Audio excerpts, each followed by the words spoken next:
It's the time to be jolly, la la la la la la la la la. I am not talking about Christmas. I am actually talking about all the sales that surround us.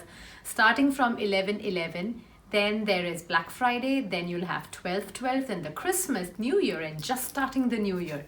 So the sale season is upon us, and buckle up, guys. Today I'm going to share 5 proven hacks that's going to help you sail through the sale season.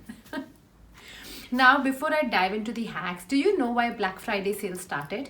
It is actually the Friday following the Thanksgiving weekend.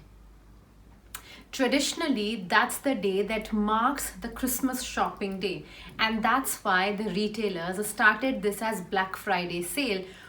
In 2014, if I'm not wrong, then United States alone did 50.9 billion in Black Friday sales, which is a huge deal of amount. So that's sort of a trivia for you for what's Black Friday sale. Now, why do brands give so much discount? What is their benefit? Well, year long, there are seasons that retailers introduce. So seasons started dividing into 2, summer and winter. So you'll have summer clothes and then you have winter clothes, and fall and autumn fell in between. But then they started with 4 seasons in a year, the luxury retailers. And if you look at fast fashion, they have almost 16 to 17 or 300 seasons in a year, where every week you find new things. Now, what happens to the old stock? Well, that's when all these sales come into play. On a Black Friday sale, you will see most of their dead stock, most of the stock that's not being sold throughout the year is slashed down to such a cost that you are tempted to buy. And can I tell you, most of these retailers still make a profit even on their Black Friday sales.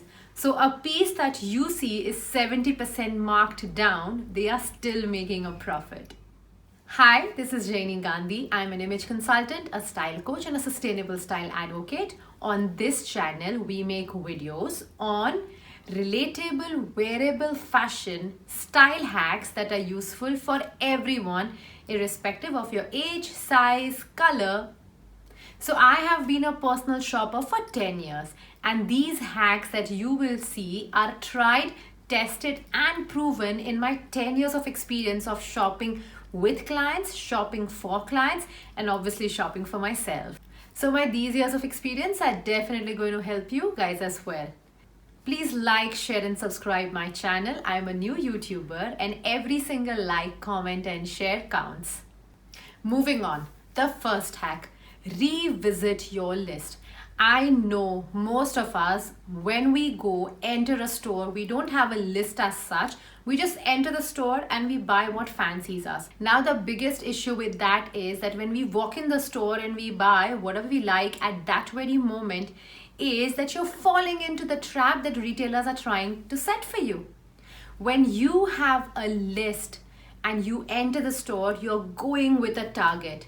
If there is, say, a statement blouse that you have loved, or this is a great time to invest in statement jewelry, something that you are not sure how many times you'll wear it, but you definitely want to give it a try, well, this is the time to walk into that store and pick that piece up when it is 20, 30, 40% off. I'm so sure that during the course of the year, we all have wanted to buy few things that were in style, in trend, but we were not sure of the cost or the style. Well, this is the time that you can experiment with one of those pieces. I don't suggest that you go and pick up everything that you wanted to buy, but one of those pieces you can definitely go and experiment. So the first is revisit your list. Make a list if you don't have one before you go for shopping. Don't just enter the store, because you will be so tempted by that 40%, 70% off that you will end up buying things that you might not actually need, and you're buying just because that's on sale. It's called instant gratification. My next hack is invest in basics. I am a huge believer that sale time is the time to invest in your lingerie, in your basic shoes, socks, in your basic trousers, your white shirt, your black shirt. These basics across the year are useful to you.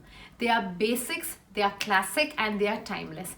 A black narrow fit trouser, which is a classic, stays throughout the same, then why do you want to pay full price on non-sale items? So make a list of your basic and classic items which are slightly worn out or something that you wear extremely regularly and you know that in a 2 or 3 months time you might have to buy a new one, or your classic denims, your lingerie.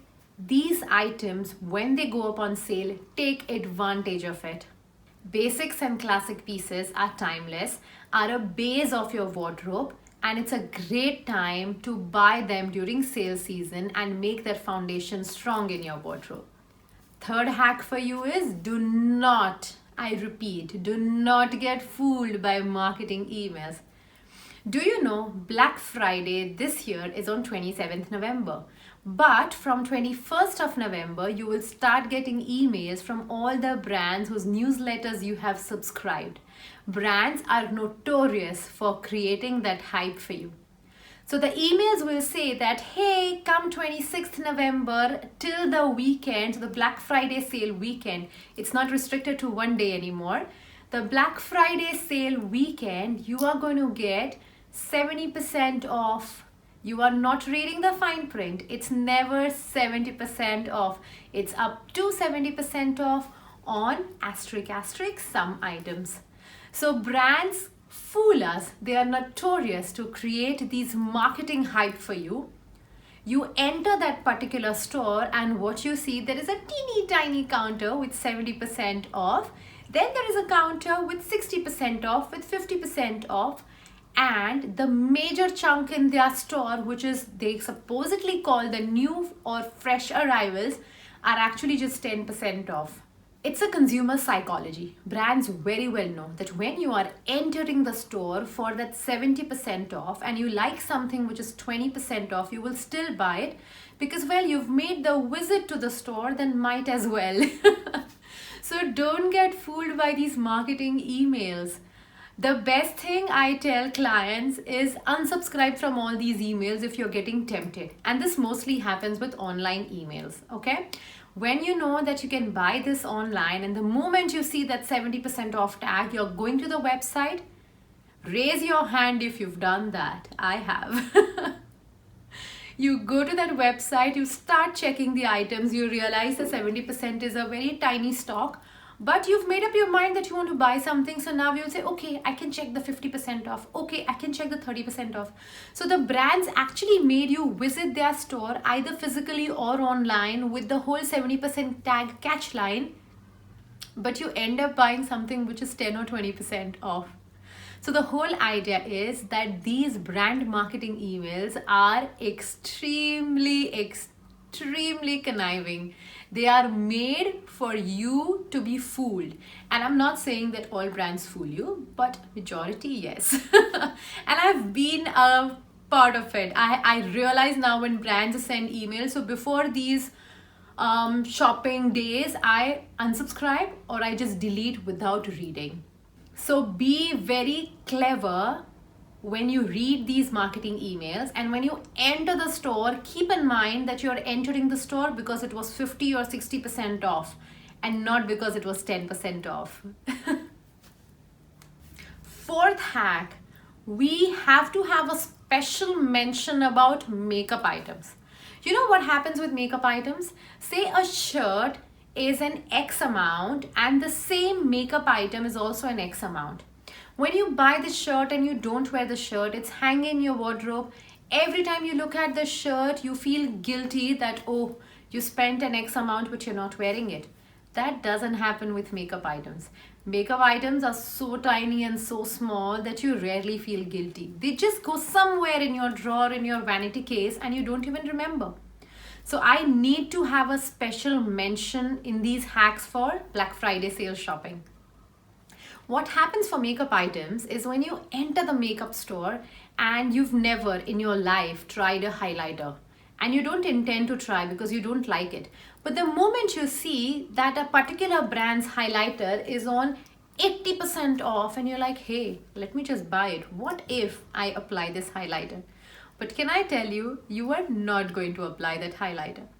So when you are entering a makeup store or when you're buying makeup online, please remember that buy on sale what you are used to buying. If you would have never bought something full price and you're buying that on sale, the chances are you might use it just once or twice. I'm going to give you a tiny example.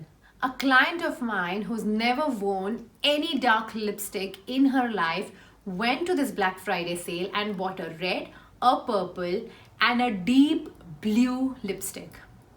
Can I tell you, the red she's used couple of times, but the purple and deep blue untouched like that. So when you go to a makeup store and you stock up on things just because they are on sale and you think that you will try, in most of the cases you end up throwing those pieces after a year. Who is benefiting? The brand is benefiting, but not you.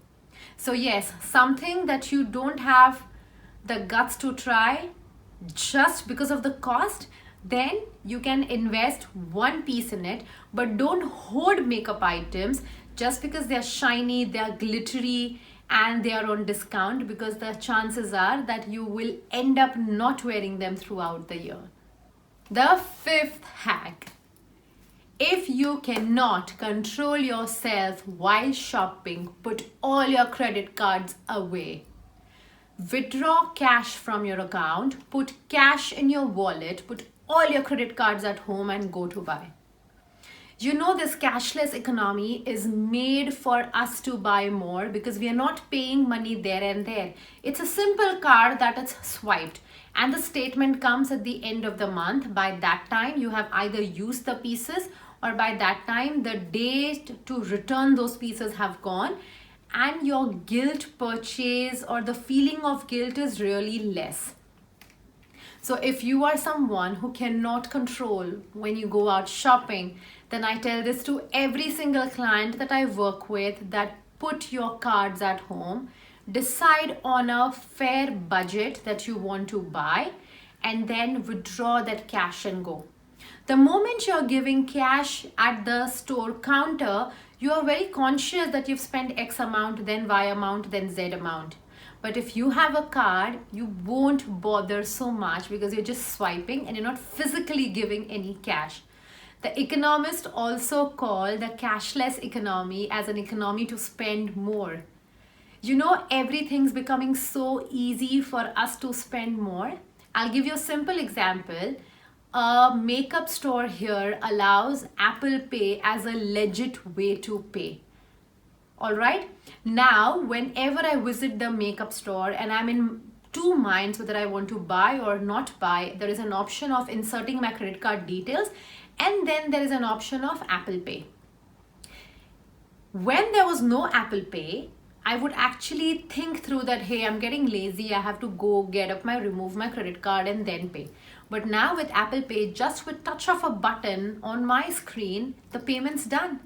So the retailers are trying to make payment as easy for you so that you spend more. Hence, if you are someone who cannot control their spending habits, then don't take those cards. Don't add those Apple and Google Pay options on your phone and or your cell phone and prefer paying by cash.